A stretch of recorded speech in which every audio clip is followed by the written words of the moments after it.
come in afterwards. All right. We will call the meeting to order. Jen, would you take roll, please? Commissioner Corbin? Here. Commissioner Johnson? Commissioner Waldner? Here. Commissioner Phil? Here. Mayor Lindsay? Here. Do we have a motion to adopt the agenda? So moved. Second. We have a motion and a second. All those in favor signify by saying aye. Aye. Those opposed, same sign. Motion carries. Appearances. We have Shirley Ebsen here from the Lake County Department of Equalization. And with that, I will turn the floor over to you. The one thing that I would ask is that you speak clearly into the mic, because that's the one thing that we get from people who listen at home. So, I will bring it in a little bit closer. And You're good. hopefully that we'll get this picked up. I'd like to thank you for having me here this evening. Now, usually someone from our office comes forward every year and we give a brief update to the city about what is happening with the changes in the assessment role. Just to give a little background, we are the Director of Equalization for the county, which also puts us in charge of the city and many organizations within the county. So we do the cities and the townships and the county. And we're gonna just visit a little bit about tonight. I want to go through and understand the policy and the procedure that we use within our office, and then we'll get into some of the specifics about what is changing. There are laws that the state of South Dakota has in place that give us direction and guidance, and as with a law, it is a law. We have laws that tell us all property shall be assessed at its full and true value of money. And there's a law that defines full and true value of money for real property is the usual cash selling price at the place where the property to which the term is applied shall be at the time of its assessment. And another rule that comes into play, another law that comes into play is the Director of Equalization shall make necessary adjustments to the valuations before the assessments pursuant to codified law 10650, so that the median level of assessment represents at least 85% of the market value as determined by the Department of Revenue. And I'm just going to stop here for one moment because I get a lot of questions of, is my value, is that 85%? Well, your value is supposed to be market.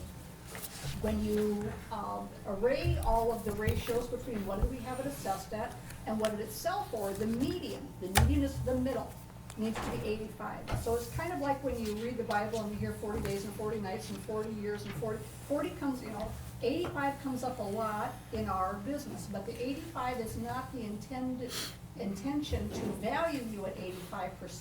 It's to value you at market so that the median becomes 85%. So that's one thing that we'd like to clear up. You back up that 1 second. Sure. Just Back go up. back. Okay, At least 85%. right. The median level for the county Mhm. is to be at least 85%. Right. Thank you. And what we use this median for is that here comes another 85%. There's a state law, 101337, that talks about the median must be at 85% of the market, and then we use that to calculate the factor. The factor is the percentage that is applied to the value before we determine what the tax rate will be. So if our taxable value is 85%, that's what state law says. You shall be taxed at a level that represents 85%. And then you go to your median. If your median is 85% and your taxable factor is 85%, the factor of which you pay taxes on is 100%. 85 divided by 85 is 1. 85% divided by 85% is 100%. If the taxable factor is 85%, and that's stationary, if my median was 92%, then the factor becomes 85% divided by 92. We would be taxing people at 92.4% of their assessment. So if you had a $100,000 house, you'd be paying taxes on $92,400. That's where the median and the taxable factor come into play as we are calculating a basis for taxation. We've had a law out there, and we've all referred to it as a 150% rule. And that's if a property sells for 150% more than it was assessed at, those sales were never drawn into our ratio, they were never used in the calculation, and they were never used to tabulate future assessments. And the sale of any real property which is not used for the purposes of valuing other property cannot be used in the sales ratio. That law was brought into place to take steep and dramatic increases in the assessment roll, especially if it was only based on maybe a small handful of sales. 2 houses selling for more than 150%, does that drive the entire neighborhood? I mean, so that's where some of those things were taken into place. Not realizing that in an aggressive real estate market, you are going to find numerous properties falling into that category. So the law was amended, and after 2008, the properties that were falling into this 150% rule, if they were an open market sale, that we could bring them back in at 5%. Well, if you have a property that the ratio is 50%, and you can increase it 5% a year, it's gonna take a long time to get that property to market value. That law played out and sunset July 1st of 2014.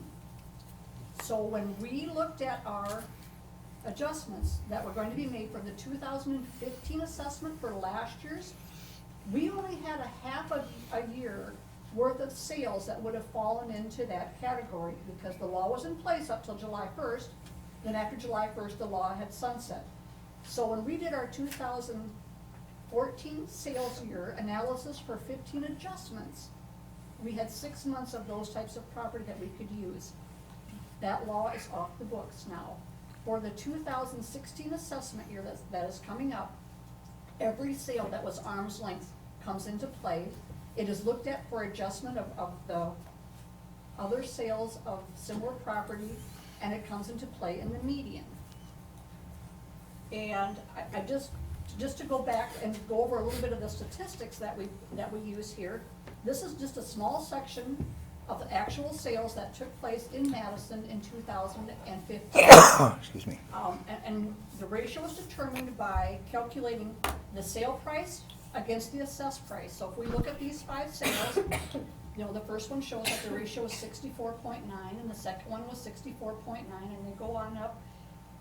A median is always the middle number, so if you put them in order, the median number out of these 5 is 66%, just to give you a little basis for where we're going with our discussion here. Try to keep up with myself here. When we analyze the sales that happened in 2015, and our fiscal year starts November 1st of the previous calendar year. So my year for the sales that were being evaluated took place from October 1st of 2014, November 1st of 2014 through October 31st of 2015. Of the non-ag sales that we analyzed, there was 187 within the county that were analyzed, gave the countywide median 75%, 75.5. 101 of those sales took place within the city limits. And that's all types of property. That's your commercial property, that's your industrial, that's your homes, that's your bare lots. Everything that's sold within a city limit was 79%. So you can see the medians that we had, just from the raw sales, trying to make adjustments so that my median will meet the 85% as required by state law. This was one of the biggest years of making changes that we were going to come under because of that rule, 5%, or the 150% rule going away. So now that means the ones that they're gonna be receiving in the mail this year. That is, Gotcha. you're right. Yep. The assessment notices are due to be out on or before the 1st of March. Yes, so by next Tuesday, the assessment notices will be out. And I am here this year ahead of the assessment notices being received. Some years we come in like a few days after we've mailed them, and maybe you've had a chance to look at yours, and maybe you've had a chance to hear from some people. I'm here this year ahead of time, just because of the way the scheduling worked out. So, Shirley, of the 101 transactions that took place in the city, is that a high number, low number? What was last year? I don't know that off the top of my head, Yeah, I was Christian just- Walner, and I was just thinking that. I Just can look kinda it up and I wondered can get that to you. Anytime I put together a presentation, there's always somebody that's gonna play stump the band with me. Thank you very much. Yes. Yes. Yes. All right, well, I was I to was me, just it curious seems- more than It seems anything. rather typical. most of our residential properties within the county lay within the city limits. Yeah. And you are Yeah. the lion's share of the residential properties. It makes sense that most of those sales are gonna happen here. Yeah. I was just curious, if you think of it, just email me And tomorrow or I something. certainly can, That's and I fine. certainly can get that to you to compare how many sales we had last Yeah, year. 2-3 years if you have it. Kind of just historical, I'm Yep. just looking for some trends is all. And I will try to make sure that when I send you that information, when we look at the sales that we're using for our study, and remembering that we're setting aside those sales that were prior to July 1st of 2014, 150%, they wouldn't have been included in that ratio. So I'll see if I can get total number of sales and total number of sales used for the ratio study purposes. Okay. That might give you a little. Yeah. It might help you understand how many sales that we had to set aside and set out. Right. It might help you with that. Thanks. So,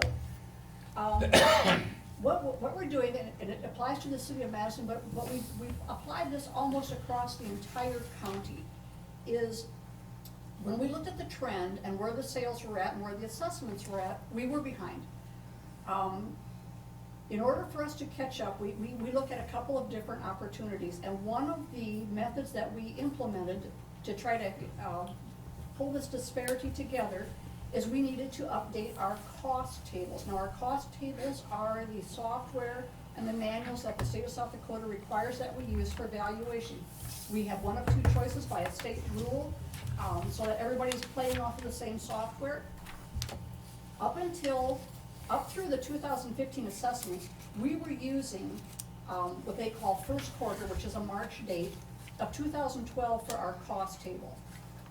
Because we were falling behind, we felt that one of the first things that we needed to do was to bring the basis for the cost table up to 2015.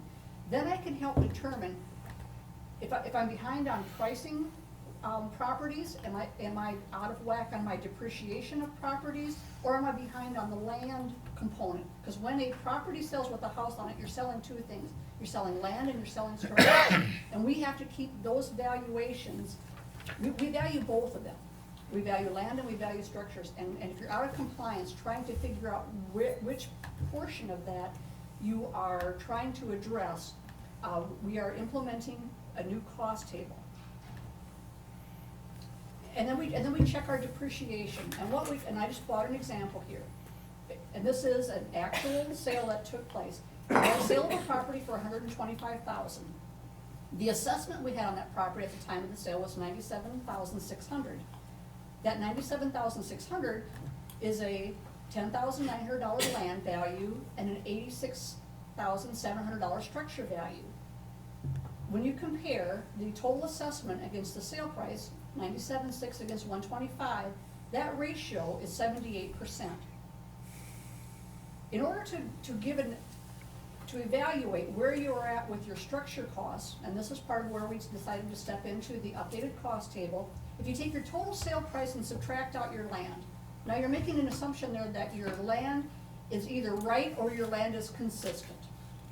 And I believe when you're 78%, when the ratio is 78%, you might be a little soft on both. But, so we take our sale price and back the land out. So that tells me that there was maybe $114,100 residual to the building. If we take 125 and subtract land, that tells you what the building is. If we go to our software and we look at this house, and the house is not new, and we come up with a replacement cost, and that's just like insurance. If something happened to your house today, what would it cost you to replace it? Well, under this particular example, it would have cost $149,400 through our cost table to replace that house. When I had it assessed at $86,000, it tells me I was subtracting about 42% for depreciation. That's what the methodology that we were using prior to this in our office, that's how we come up with what the value of the structure was. But if you go back to the sale and you take the residual of the building of 114 and you subtract the replacement cost new, it indicates that instead of being $62,000 depreciated, maybe it was closer to 35. So instead of a 42% depreciation, if you use this example, the depreciation to the structure was actually closer to 23. And this is what they call the abstraction method. This is one of the methods that you can use to gauge where you're going with your assessments. Or there's other methods you can use.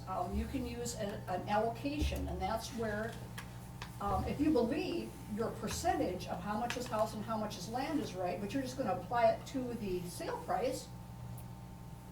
So for the $97,600 that we had in the assessment, if 11% of that amount was attributed to the land and 89% to the structures, if we take our sale price and apply those percentages, it tells me, well, maybe the land should have been 13,000, and maybe the structure should have been 111,000.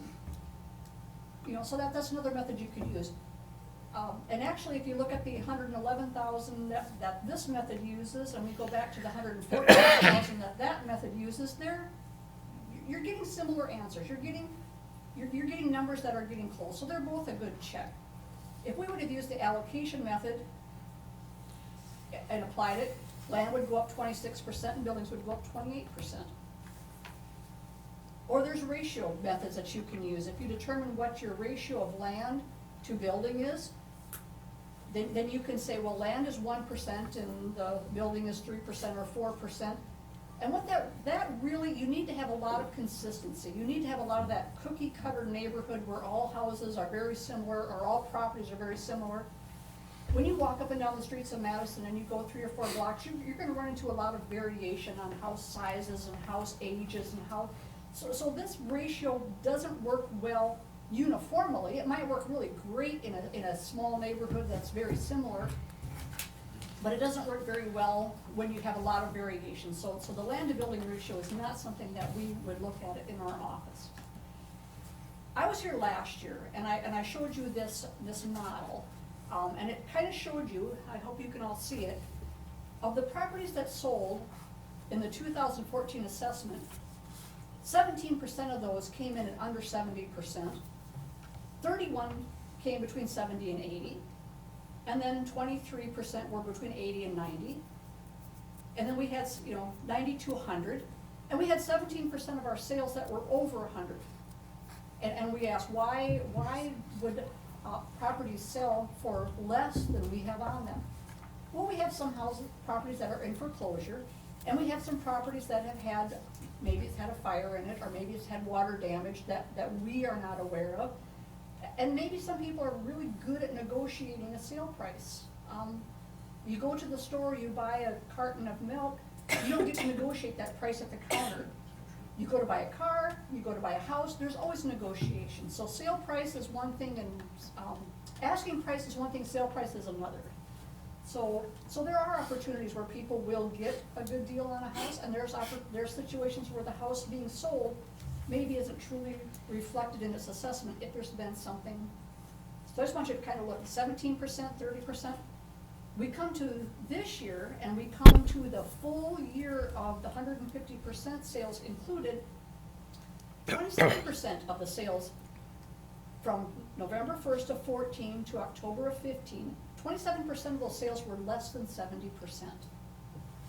23% were between 70 and 80. Now, if you add 27 and 23, together, that's 50%. 50% of the houses sold for less than 80% of what they were assessed at. And then in the blue is the area indicated of 81 to 90%. We still have a few houses that are over 100% as you go around the pie, you will see the rest of those ratios. 14% of them were 90 to 100, and 12% came in at over 100%. So even though we made changes in 2015 assessment based on the 14 sales, we come back to the ratios at hand, and it looks like we've lost ground. And the reason that we've lost ground is because we are now addressing the full gamut of sales and not just those sales that weren't at the 150% level. All right. So we're putting a new cost table on. Putting on a new cost table going from March of 2012 to December of 2015 is going to increase the residential costs for the structures just under 9%. I always say 9% because when people get them and it's a little bit less, and we're going to hear from people. I didn't do anything to my house. How could you raise it? I didn't make a single change. Your value is based on market. Your value is based on market. And we'll see, we'll explain what the market is doing. Or I put a deck on and you raised my house 9%. Your deck went on and the market increase went because of the cost tables. Now, we understand that land is also a very viable part of this component, and we are doing a software update that will take place in 2016. And one of the large components of our new software update is going to be a land valuation module. And it's going to help us enter all of our land, and we're gonna enter them by size and shape and front foot and depth. And it's gonna help us tabulate these and have them be automated. So rather than create this situation for 2016 and then turn around and rebuild it all again in the computer, we decided to set the land adjustment portion for the residential properties aside and not address them in the 2016 assessments. And we did make some land changes in town. We've had some areas that we've had some bare land sales, and mostly I'm speaking about our commercial or our industrial part. There is where we probably see a lot of bare land sales and bare land sales going into improvement. And as we know, our ratio is supposed to be 85%, and we're working on some of these issues. So we did make some land changes, but we're going to look at the majority of mass changes to come once we get the software up and once we get our module updated. And I know I'm here to talk about value, I'm here to talk about market, I'm here to talk about your assessments, but everybody out there wonders, what is this gonna do to my taxes? And I am not the tax person, and I'm not in charge of the taxes, but I just grabbed one particular house, and I'm just gonna walk you through from 2011 to through 2016, the changes that have been made. In 2011, we were still working off of an old cost table. 2012 came along, we put the new cost table on, so the structure value went up. 2013 came along and we made a slight change in the depreciation because we got the new cost table on. Now we have to try to align it with what depreciation is going on. 2014, we did some land valuation changes within the city of Madison. So you can see the land went from 73 to 78. And as you go across, you can see the total, and then you can also see that the taxes that were generated for these properties. So 2015, we also made another small adjustment in the depreciation of the old cost table. Now 2016 is here, and this is where we project that this house value is going to go with the new cost table. It's going to raise the assessment, and the taxes, of course, will be determined when all of those figures come into play at the end of the year. The levies are set, and the taxes can be calculated. So if you look at this, you know, in 2011, we started out at 44,900, and by 2016, we were at 64,100. I'm just gonna ask you, everybody, remember that number, 64,100. This particular house that I chose, and I didn't know this until after I just randomly selected one, actually sold 3 times within this assessment period that we're looking at. When I had the valuation at 44,900, it sold for 63. When the valuation was 50,700, it sold for 74,900. And in 2015, it sold again for 77,000, and my valuation in 2015 was 59,800. Now, it's unique and unusual that we're gonna have a house sell that many times in that time span, but if you go back and look at some of the changes that we've made in relationship to the prices it was selling for, even though not every house sells this many, but we're seeing this type of a relationship between sales and assessments. Okay, that's all that I have. I spoke a lot focused on residential stuff. We have all kinds of property in Madison. I don't know if you have any other questions for me. I'm just gonna quickly go over, we are coming on assessment time. If there are any appeals to be heard that need to come to the local board, March 17th is the date that they would have to notify the local board in writing of their intent to appeal. That's the date that they would have to notify the city. And that's prior to, for the news before- media, right? On or before March 17th, Right. you'd have to have your intent to appeal and written notice to the clerk, and in this case, that would be Jen at City Hall. The local boards will meet and hear these assessment concerns March 21st to March 25th. So that is a whole week that the opportunity to be open and to be hearing any concerns or assessments. And then from the last day that you meet, there is a time period where the decisions need to be made, and they need to be dispersed back to the appellant, and that would be April 1st. So if someone should come in, and you have to have your decision back to them on or about that time. And as always, the appeal process is not meant to be an intimidating process for people. It's meant to be very local, very grassroots, very, I don't know if relaxed is the right word, but it's not meant to be intimidating. And if people have concerns and they express them to you, you know, I would encourage them to come to our office and we can visit with them. I would encourage you to come to our office and bring concerns that people have, so that if they come before you and you hear them voice, maybe you know a little bit about this property. Maybe you know a little bit about the history of it. And I'll be very honest with you, we've had people come in and say, I tore all the finish out of my basement. That basement got wet 2 years ago and it's gone. If we don't know that, it's not part of your assessment. And we're always very willing to take those things into consideration. We cannot assess half of the town between now and the day of the appeal. I mean, everybody wants you to come look at their house the minute you raise it 1%. We don't have time to do that, but if there's something out there that we're wrong on, then those are things that we want to look at. So feel free to visit with us, feel free to send people to us. Keep the lines of communication open. This isn't meant to deter people because it's supposed to be overly formal. It's a very local grassroots effort, and I think people have the right to express concerns, and the people have a right to be informed as to why we're making these big changes. And I say big, 9% is big, but why are we making these changes, and what's coming into play that's driving us to do those things? And changes in valuation don't always reflect in changes in taxation, you know, so your valuation may go up 9%, but doesn't mean your taxes are gonna increase 9%. Taxes I've been of- around long enough to know taxes that I of- never quote what I think your taxes are going to be. Right. But you're right, a raise in Yeah. valuation, and especially when it's a raise uniformly, it's a raise that's being applied everywhere equally, is gonna generate more valuation for the tax basis. Mhm. So, and you're But right. sometimes the mill levy comes down, Exactly. so just because your property went up 9% doesn't mean your taxes are going up 9%. You're right, that is, but like I said, I've been around long enough. Yes. When I've said that, and then we put an opt-out on, then I forgot there was something else coming into play there. So, very good. Anybody have any further questions? Anyone have any questions?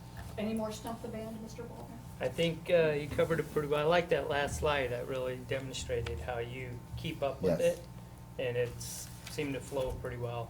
Well, thank you. So that's part of the fun. Yes, yes. It's part of the process.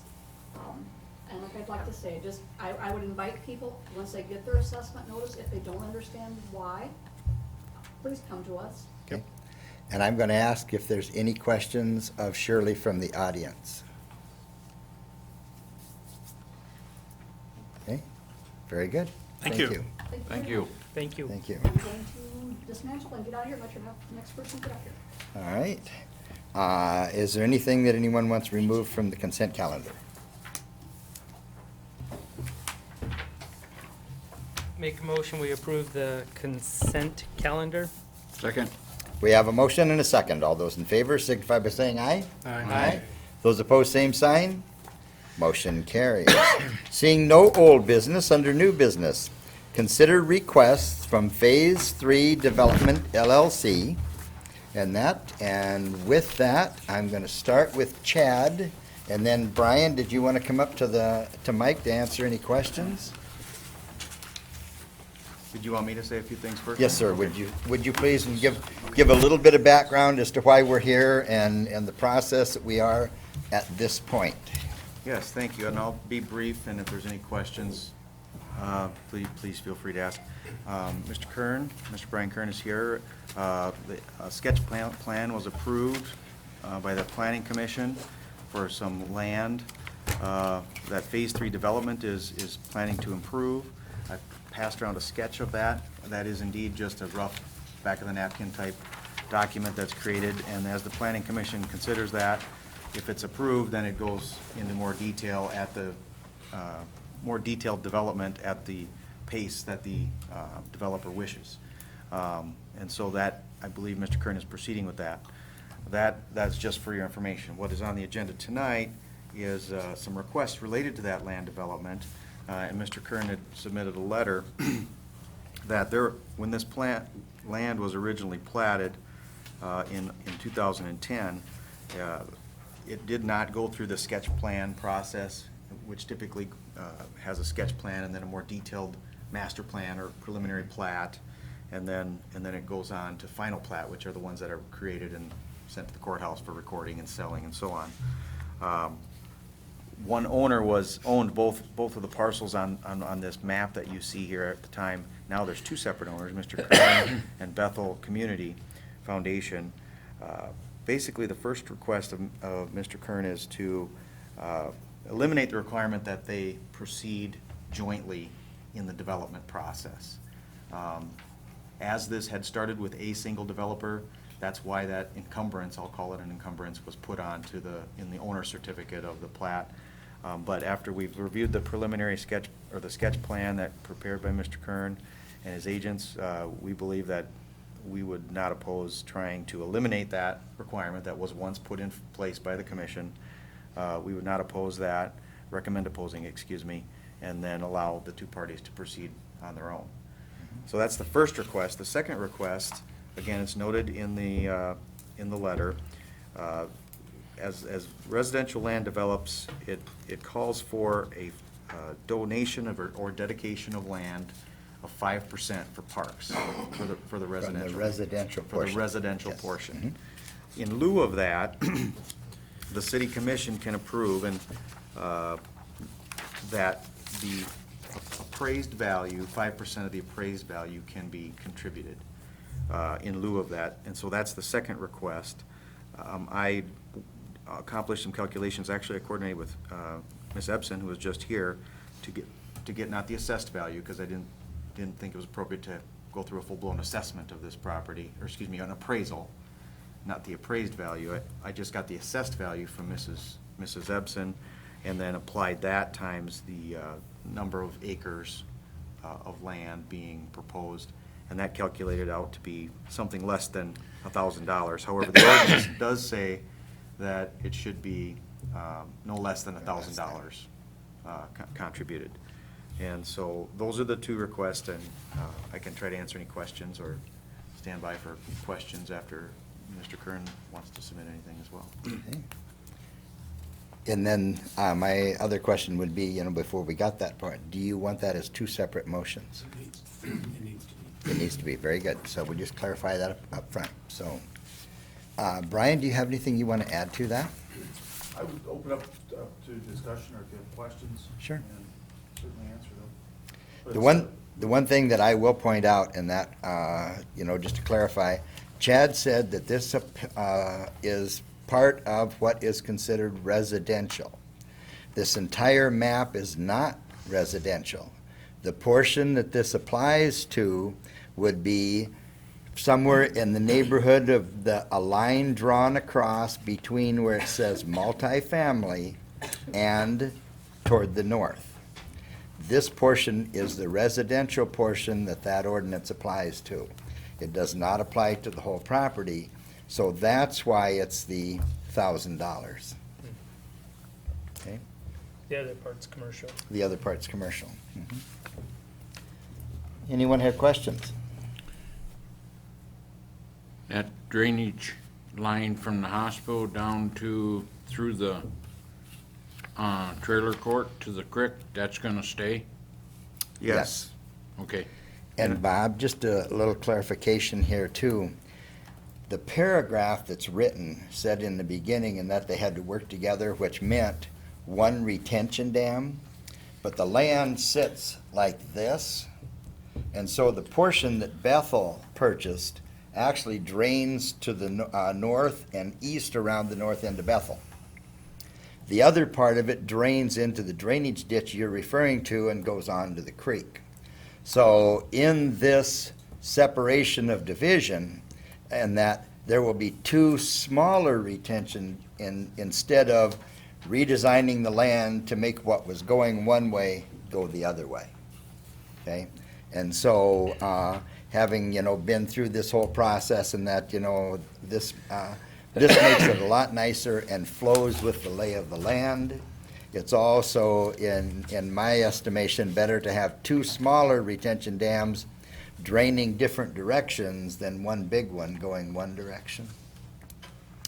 But this green line coming down carries the water from the hospital right down like it normally does, and then reaches this other retention dam, which would be on the south side of 8th Street, and then that would continue the metered flow, on down So then to the from north this, and into the storm drains. from this other detention dam, this one would run over towards the 4-H and It does, off and that that's way. where it goes now.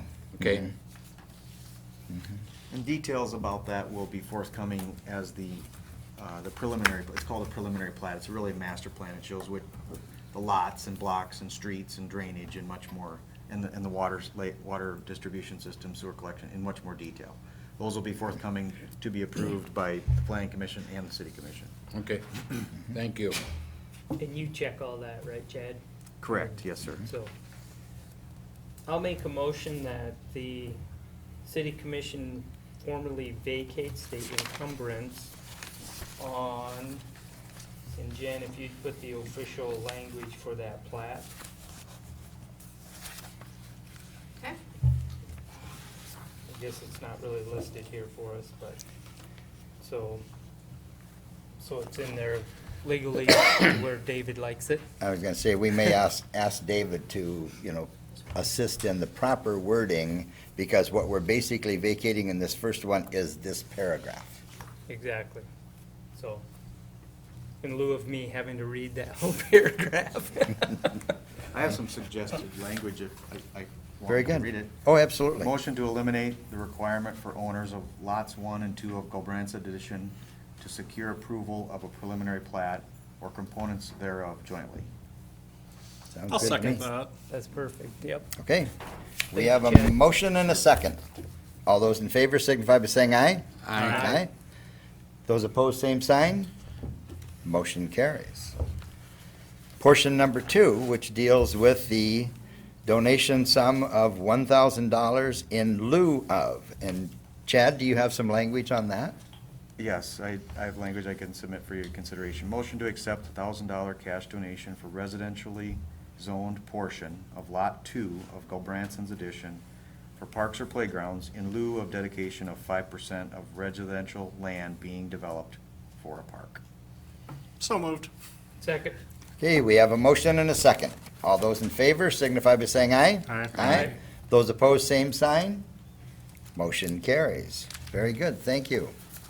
Thank you. Okay, Appreciate it, guys. yes. Thank you. Thank you, Number Brian. 2, bid number 843, review and award bid, pad mount switches, transformers, cable. Brad, would you like to address this?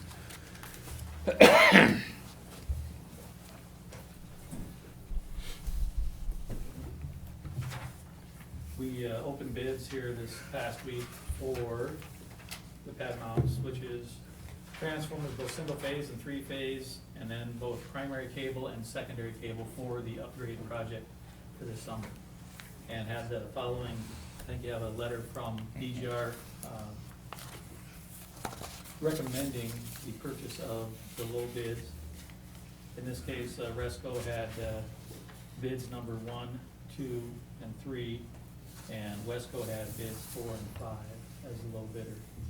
Are there any questions of anything that's on that recommendation?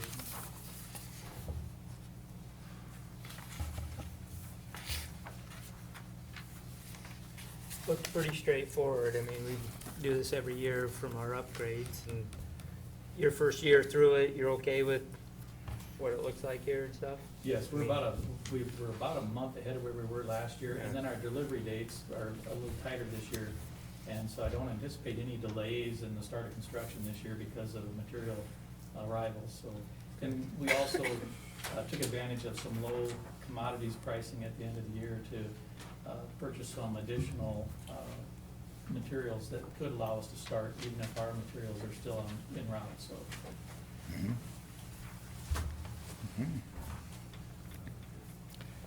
Questions or comments? I'll make a motion to approve bid number 843, award the bids for bid number 1 to Resco for the amount of $17,458. Bid number 2 to Resco in the amount of $74,106.80. Bid number 3 to Resco in the amount of $16,804. Bid number 4 to Wesco in the amount of $48,844. Bid number 5 to Wesco for $29,730. Second. We have a motion and a second. All those in favor signify by saying aye. Aye. Those opposed, same sign. Motion carries. Thank you. I did the math, and my number, what I came up with for all that was $186,942.90, so. Okay. Very Thanks, good. Fred. Thank you. Bid number 844, review and award bid for the animal shelter. Fred, would you want to address this? Sure. Chad stepped out. Bids were received on February 11th, 10:30, and they were open. Amer Construction and ACS Contracting both bid. Amer Construction is low on the bid. Total price here. He's at $107,500. This is bid and that included gas for heat with materials. There's some other associated costs we added in. For a total package would be $115,507.50.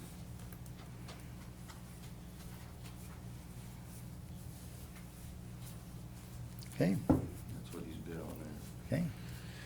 Questions or comments? I have nothing against animals or anything, but boy, this looks like a lot of money to be forking over for a dog pound.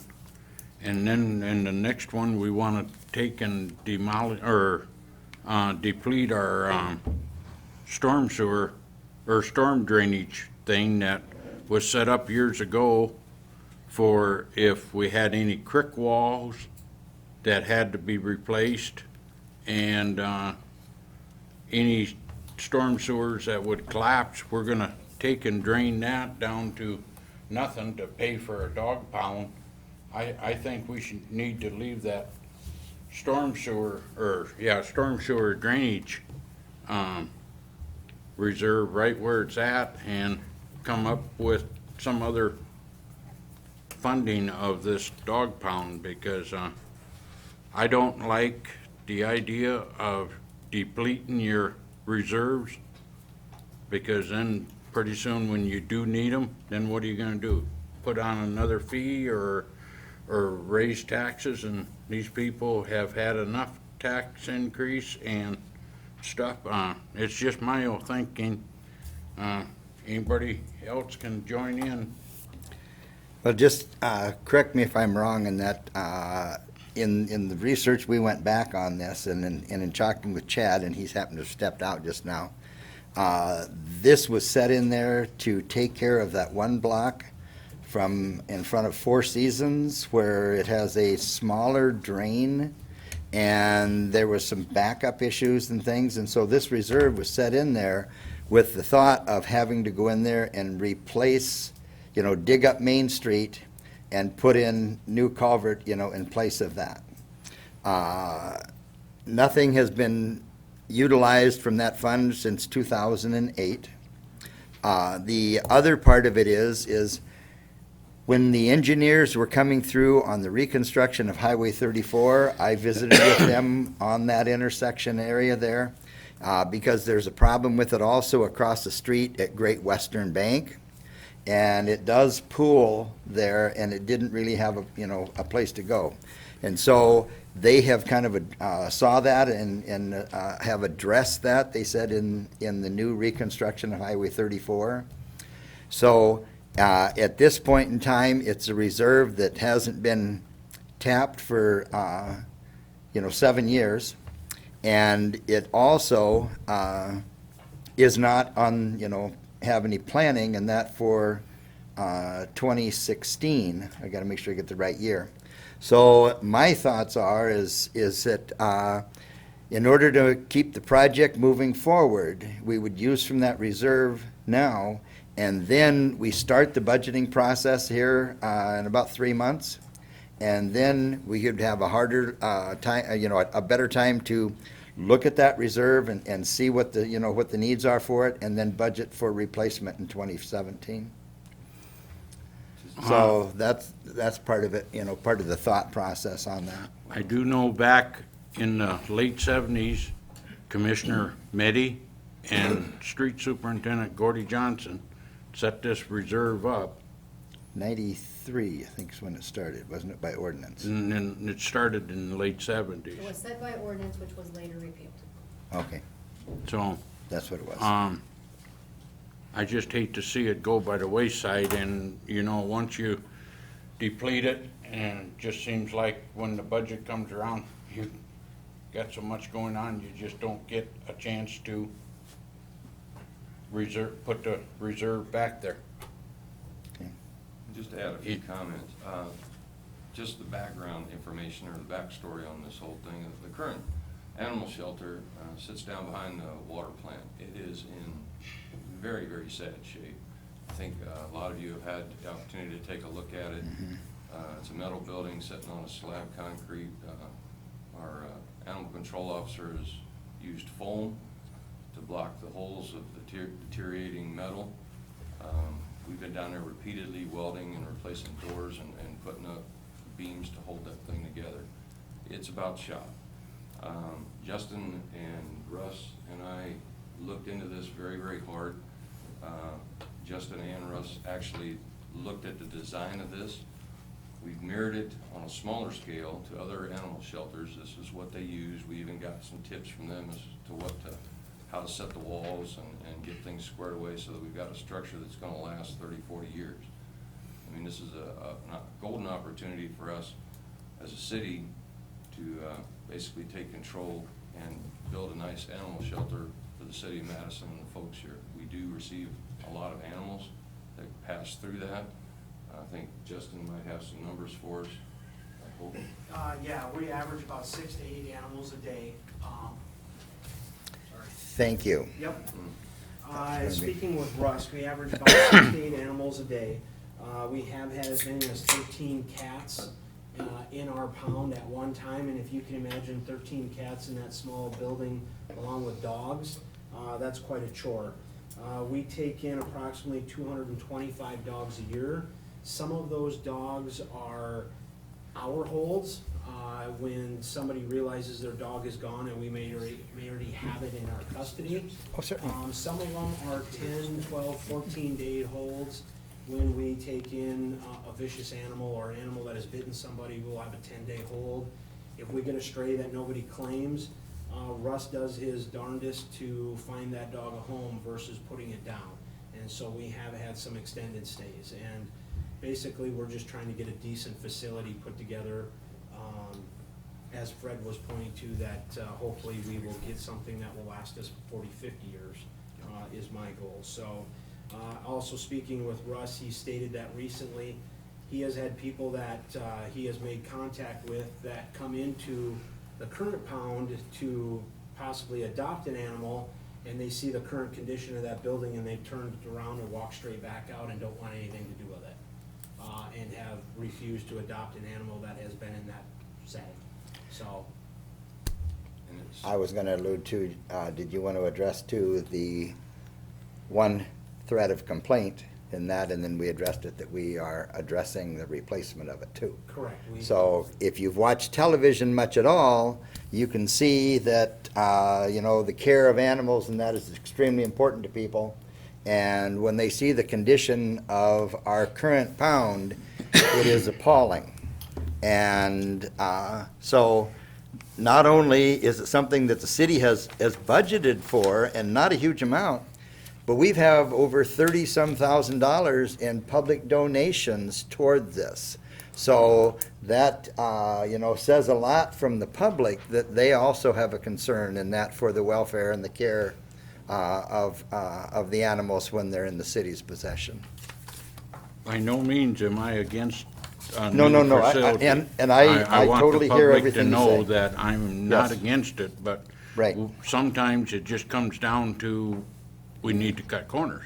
With this storm sewer fund actually sitting dormant for 7, almost 8 years, we actually did a lot of legwork trying to find out, if that was gonna be needed, and when. Chad and I have spoke about this repeatedly, and for the distant future, we're not seeing a need for this. Storm sewer project's a very complex thing. It's not like you go in and just upsize pipe. You've got to go back and maintain grade, and it's gonna be a lot more involved to the scale of probably like our highway project, Second Street and Washington Avenue. I mean, you're looking at a scale like that when you start getting into your storm sewer and stuff. It's not like a block of water main where you can tie back in and reduce things down. There's a grade factor that's got to go in there. So the fact that the money's sat there for 7, almost 8 years now, I think the need, especially in the area the mayor talked about earlier, has gone away. Some of the other issues around Great Western have been addressed or will be addressed in the upcoming project that's coming here this spring and summer. I think it's a good use of some of those funds. If we find that we need to actually get back into the storm sewer business, as we stated earlier, budget time's coming up. I mean, we'll continue to look hard at that. If it's something we need to do for the city, we can certainly, budget those dollars that we need to take care of that. Mr. Mayor? And Mr. Pitts has his hand up. I'd ask you to come up and sit by Justin there so that people at home can hear, well, with the microphone. Thank you. My name's David Pitts. I live at 900 Northeast 11th Street. I have nothing against the animal shelters, but, the creek was mentioned, and as you follow that creek through the city of Madison, I don't know whether these dollars could be used to clean that creek or not, but it's definitely in need of being cleaned. If someone come to town to look to move to Madison, the first thing probably they would look at is schools and health, and then parks and appearance, and so forth. And if they look to buy a house, to go to real estate, pretty soon this floodplain would come up. And as they follow that creek through Madison, I mean, they could definitely see problems right there. And probably the last thing they would look at would be an animal shelter. Now, maybe I'm wrong on this, but as a taxpayer, I would hate to see this sewer fund dwindle down to nothing. Because if you have a rainy day, with Madison or these emergency funds, how much is the city of Madison bonded? How much higher could they go in bond? Doesn't the state have a regulation there somewhere? You're off in a different direction right now, but yes, the city does have, but it's based on, your outstanding indebtedness. The question that you're asking. If you have a sewer collapse or anything, and have an emergency, doesn't this tie together? It does, but if we had an emergency like that, and that, it doesn't necessarily mean we would use this fund.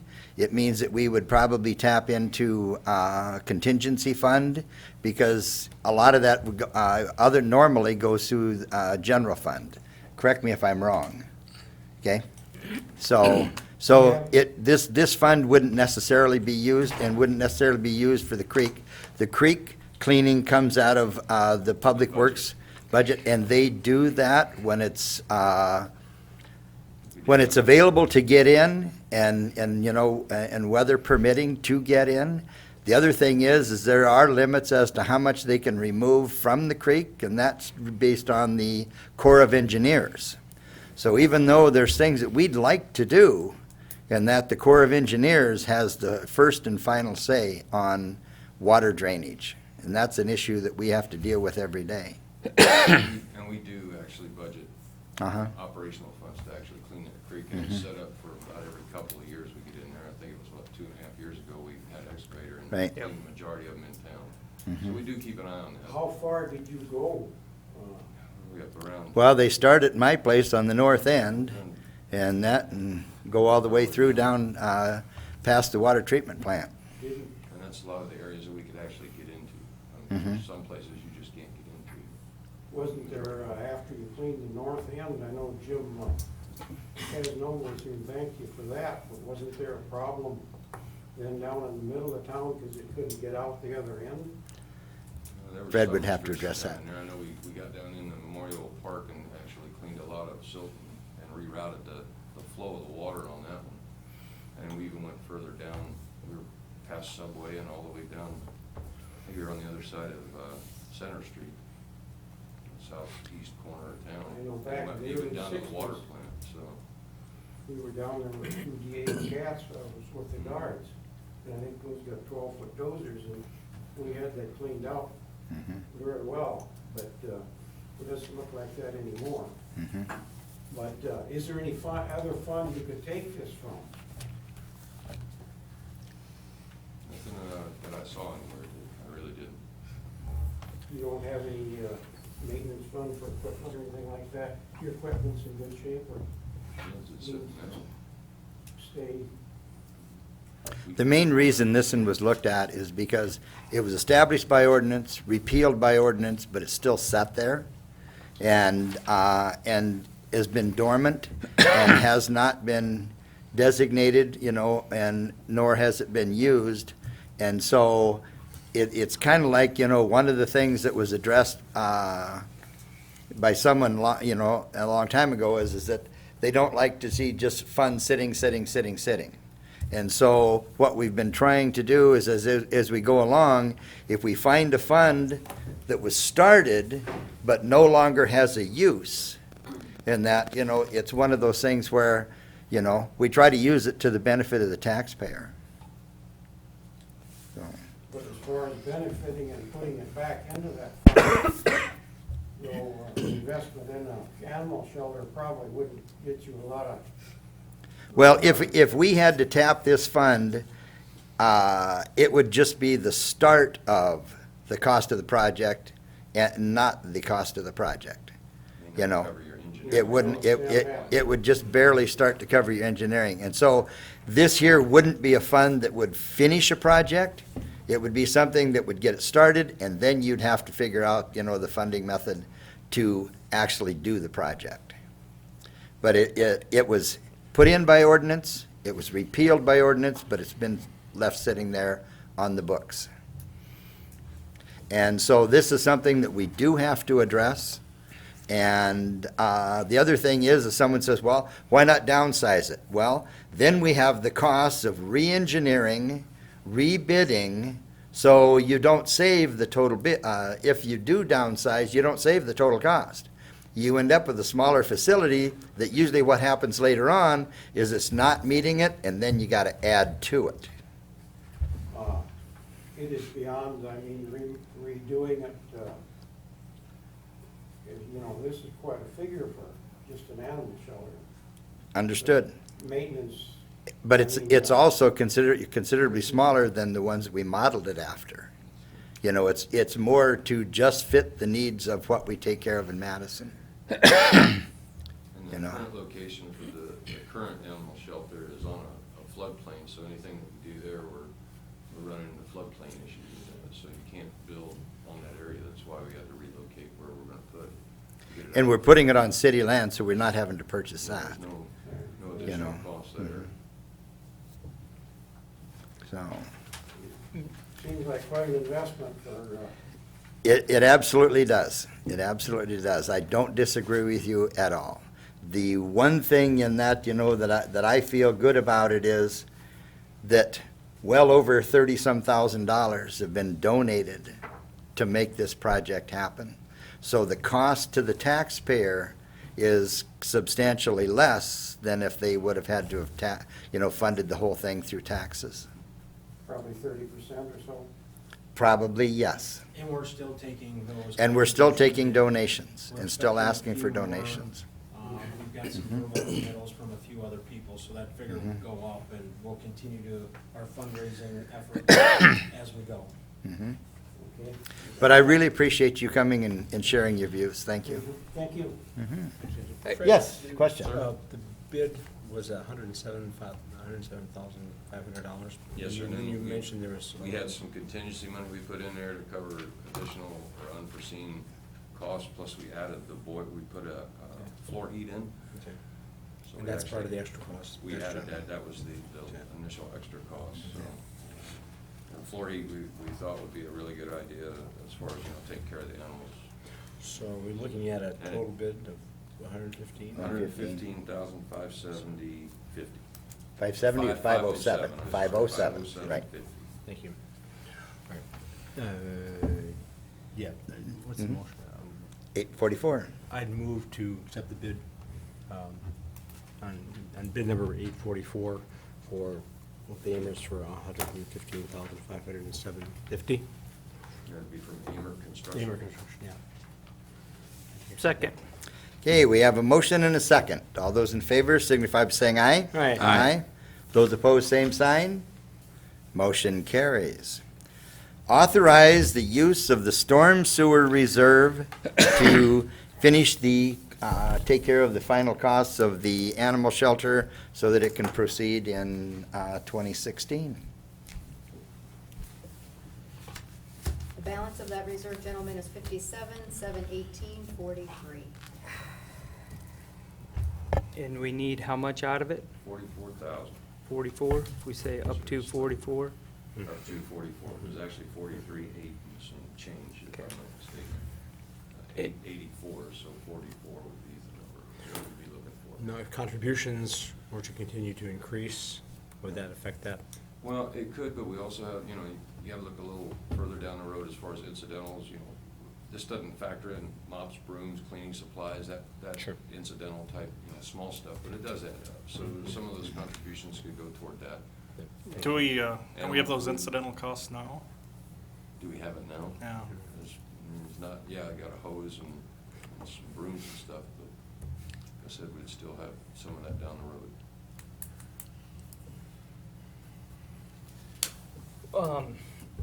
Fred, I just, we kind of gave you and Chief Meyer a challenge to go and help, find this. So, I mean, I think it's pretty cool that you're able to find that. And I know that it's not being used for this year. We are going in our budget process here in a few months. And so, if we need to reseed this thing, Commissioner Thiel, I know you were worried about that, and so we can always reseed this, but it's already been repealed, so whatever's left in there, we may end up just moving it into a different reserve or into someplace else, because, 57,000 that's in there, that's not, that doesn't hardly get the engineers in the room, so. The only thing I was concerned about is if the top half of the rock wall, it's been bad all the way through, Yep, that whole rock wall that goes through Madison. Yeah, worries and me it could about crumble it. anytime, Absolutely, and absolutely. and once it goes, that storm sewer reserve could be, Well, and we have another reserve that helps with the rock wall as well, and so. Plus, we do have a budgeted line Right. item on that. Yeah. so- well, I Which is realize nice. that. Yeah, but- yeah, But still, 50,000 don't cover very much along with. you're right. Yeah. I went No, on the totally rock agree. wall either. Yeah. Yeah. I'll make a motion that we authorize use of the storm sewer reserve for the animal shelter up to $44,000. Second. We have a motion and a second. All those in favor signify by saying aye. Aye. Those opposed, same sign. Nay. Okay. Motion carries. Jen, note the one nay. Okay. Mr. Mayor, if we could have one last discussion item on this whole animal shelter.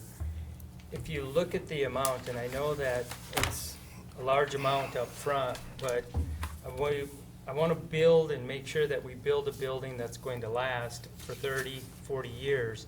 And if it lasts for 40 years, we're only looking at it's under $3,000 a year if you look at that. So, running the numbers, it is a large amount, but it's something that we're gonna have in our community, and I'm sure we'll try to push the 50-year mark on it, so, but just wanted to throw that out as final discussion. Thank you, Commissioner. Very good. And under announcements and that, we still are accepting donations toward the dog and cat facility and that to help keep moving it along and get it up and operational. And with that, do we have a motion to go into executive session? So I moved. make a motion. Okay. We have a motion and a second. All those in favor signify by saying aye. Aye. Those opposed, same sign. Okay. We will take a short restroom break, and then we will be